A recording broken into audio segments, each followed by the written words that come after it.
déjà mis un truc. Non, mais déjà goûtez-y, parce que vous allez comprendre quand je dis du c'est pas non, c'est 14 vaches Villard de Lande, biodynamie. Avec un chaudron au feu de bois. Non, c'est grandiose. Et tu sens ce que tu as dans la bouche, non? Ça s'arrête jamais, ça s'arrête jamais. La valeur essentielle de base. Nous n'acceptons pas la nourriture industrielle, celle qui sort des laboratoires, celle qui a été fabriquée à partir de produits de mauvaise qualité, soi-disant pour nourrir l'humanité. C'est faux, on peut nourrir l'humanité avec des bonnes choses. La nourriture, c'est intimement lié à notre humanité et le rapport qu'on a avec l'un l'autre et avec la nature. Slow Food a plusieurs missions, a plusieurs rôles. Il y en a un qui est la préservation de la biodiversité alimentaire. C'est-à-dire que partout dans le monde, partout où est le mouvement, dans plus de 150 pays, Slow Food travaille pour préserver les variétés et les races locales ainsi que les savoir-faire, donc à préserver la biodiversité alimentaire qui représente le futur de notre système alimentaire. Les mots-clés de Slow Food, c'est bon, propre, juste et pour tout le monde. C'est facile à expliquer. Bon, le goût. Propre, sans produits chimiques. Juste, c'est la juste rémunération de celui qui a travaillé. La nourriture reste proche de celui qui l'a produit et c'est celui qui l'a produit qui gagne le mieux sa vie. On travaille sur les sentinelles avec une comité biodiversité qui est bénévole. Dans Slow Food, on pense que cette richesse alimentaire, cette richesse de produits qu'il y a partout dans le monde, elle est extrêmement importante à préserver car c'est aussi une richesse de culture, c'est une richesse qui fait la personnalité des gens et que du coup en menaçant cette biodiversité alimentaire, on menace ces patrimoines alimentaires, on menace nos identités, on menace qui on est. On dit souvent que l'agriculture est un acte gastronomique et que manger est un acte agricole dans le sens où il y a cette dualité et que le consommateur peut changer le système alimentaire.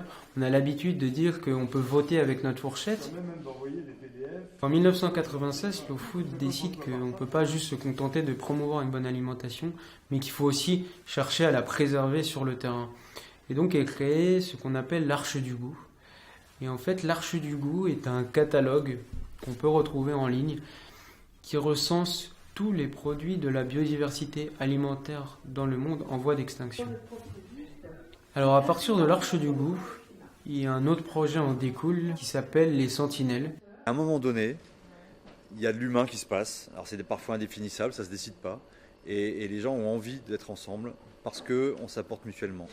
Une sentinelle Slow Food, c'est un produit ou une variété animale, un végétal, quasiment en voie de disparition. Slow Food s'est proposé de soutenir les derniers producteurs pour qu'il y en ait d'autres qui reprennent ce produit et éviter qu'il ne disparaisse. On ne peut pas arriver à quelque chose de cohérent si tous ces acteurs-là ne sont pas en lien. Il faut qu'il y ait tous les maillons de la filière pour arriver à faire des changements.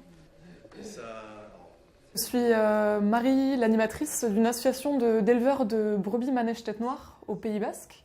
Donc la manège tête noire, c'est une des 3 races de brebis locales du Pays Basque.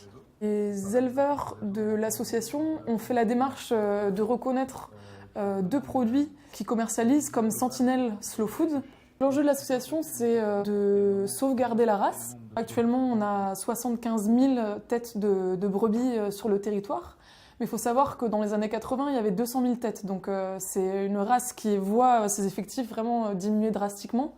Donc l'objectif, c'est de mettre en place des projets collectifs, à la fois sur la génétique, de manière à augmenter le noyau d'éleveurs sélectionneurs de la race, et aussi des projets un peu plus transversaux. Cette année, on aimerait commencer à travailler sur la valorisation des produits de la race, puisqu'effectivement, c'est vraiment par la commercialisation qu'on peut créer de la plus-value et qu'on peut pérenniser les systèmes de cette race-là. L'épeautre étant l'ancêtre du blé tendre et le blé des pharaons l'ancêtre du blé dur. L'objectif, c'est d'avoir une race qui produit du lait, mais aussi qui sait utiliser les fourrages qu'elle va retrouver sur les parcours d'estive. Donc finalement, c'est une brebis équilibrée qu'on va rechercher. C'est pas une brebis qui produit vraiment des litres et des litres de lait. L'objectif, c'est vraiment de réfléchir à un projet alimentaire territorial. Donc, c'est pas seulement des consommateurs qui vont changer les choses. Il faut vraiment qu'il y ait une concertation et une volonté de tous les maillons de la chaîne pour faire évoluer les choses. On est une majorité de gens optimistes qui croient en un revirement de notre système alimentaire et même de notre système de pensée en général. On est persuadé que au niveau local, c'est par là que les initiatives vont sortir. Petit à petit, on pourra prouver qu'il y a une alternative qui est plus juste, qui est plus durable. Il me semble que les idées humaines voyagent, se répandent d'elles-mêmes. Slow Food est un des acteurs de cette amélioration des conditions alimentaires. Nourrir la planète, mais pas n'importe comment.